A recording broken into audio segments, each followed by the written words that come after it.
Breaking news. 19 minutes ago was Biden's resignation agreed? Waiting for sensational news. The presidency of Joe Biden will end ahead of schedule. It is becoming increasingly difficult for his entourage to hide the sick president. From a compromise figure, Biden has turned into a big problem for the Democratic Party and at the same time an ideal candidate for the role of scapegoat. Now there is practically no doubt about this. About 3 months, he is unlikely to last longer. Is Biden having COVID? Or maybe he, despite the obvious inadequacy due to a progressive age-related disease, on the contrary, clung to his post, not wanting to voluntarily leave. Is his press secretary Karine Jean-Pierre persistently saying that Biden will be up for re-election in 2024? Or was he just dead tired and refused to go to work, announced a strike, and he is now being persuaded to stop it and finally go to work? Or maybe they are preparing the ground to get rid of the unpopular president, who is pulling the party down with him, for health reasons before the November midterm elections, and after the failure of the Democrats on them, which will need to be attributed to someone, so absolutely for sure? Maybe it's not in vain that he stubbornly and for a long time calls his understudy Kamala Harris president, and the third Speaker of the U.S. House of Representatives, Nancy Pelosi, was PR in Taiwan with an eye to the near future? By the way, where is Biden? All these days, the President of the United States worked on the papers. Did it work? After all, almost everything that we know about Biden is known from the words of his entourage. I took the trouble to look through the news feed for the latest days of Biden's activities. And he was shocked. There is no Biden. There are written statements attributed to him that refer to the president's White House messages circulated by his press office. That is, the world learns about Biden's supposedly spoken words somewhere from the lips and in the interpretation of his entourage. On August 7, for example, a recovered Biden welcomed the announcement of a ceasefire between Israel and the militants in Gaza after 3 days of hostilities, fully justifying Tel Aviv's actions against the Palestinians. Did he say this at a press conference? No, the world learned about it from the president's written statement distributed by the White House. And the same was noted on other days. Here, for example, is a task message dated August 2 marked by Washington. It is devoted to the most important topic, Taiwan. How the United States made China its enemy for 100 years ahead thanks to Pelosi's visit to Taipei, which Beijing cannot leave unanswered, which threatens a major military conflict in East Asia and a global economic crisis. We are reading, U.S. President Joe Biden respects the decision of Speaker of the House of Representatives Nancy Pelosi to visit Taiwan, but the White House does not specify to what extent this visit, according to the American leader, is in the interests of Washington.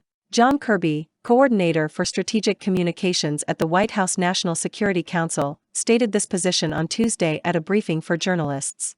It appeared after journalists wanted to know if Pelosi had ruined Biden's attempts to somehow normalize relations with China. In response, on behalf of Biden, Kirby said that the president, they say, respects her decision to go and believes that it is fully in line with U.S. policy. How about really? And we don't know. Kirby deftly changed the subject. Pelosi allegedly, according to Biden, had important consultations during the trip, including in Singapore and Malaysia. The White House spokesman assured that Biden welcomes her dialogue, her contribution to American foreign policy, but did not give a definite answer to the question asked. That is, we do not know the real opinion of Biden. In a similar vein, Kirby commented on Biden's behalf on the high-profile New York Times report by prominent journalist Thomas Friedman that there was a deep distrust between the White House and Ukrainian President Volodymyr Zelensky that was much greater than reported. To this, Kirby said that Biden talked many times about his admiration for the leadership qualities and courage of President Zelensky, that he spoke personally with President Zelensky many times and understands how stressed President Zelensky is, and, of course, fully committed to continuing to support Ukraine.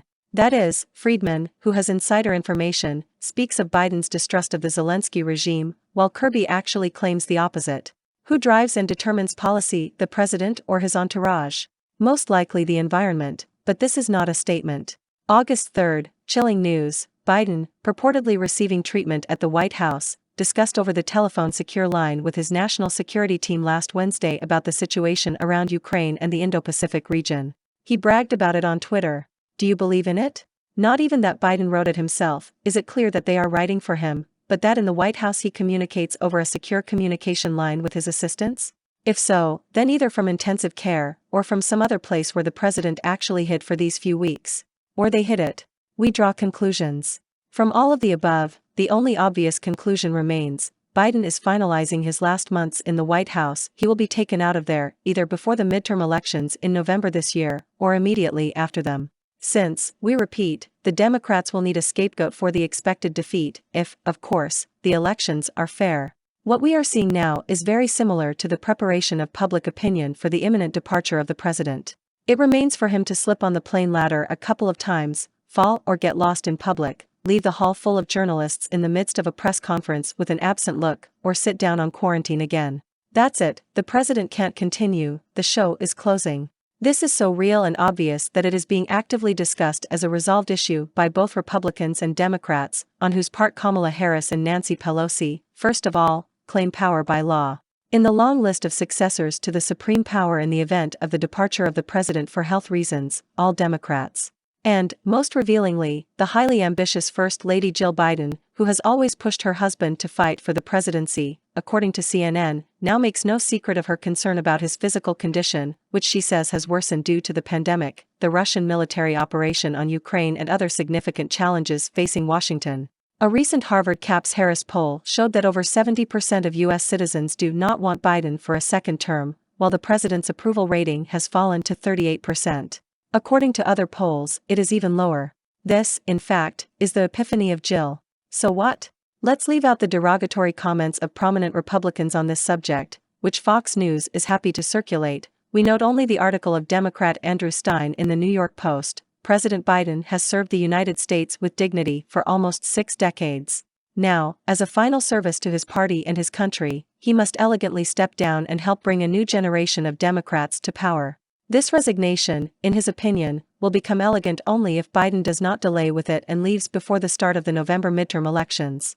This should be done, the author of the article believes, because the president's ratings are low, his foreign policy has failed, inflation is growing in the United States, an economic crisis is beginning, and the forecasts for the Democratic Party in the upcoming elections are simply catastrophic. In addition, Americans fear for the mental and physical health of their president. And not only Americans, a sick old man is humanly sorry.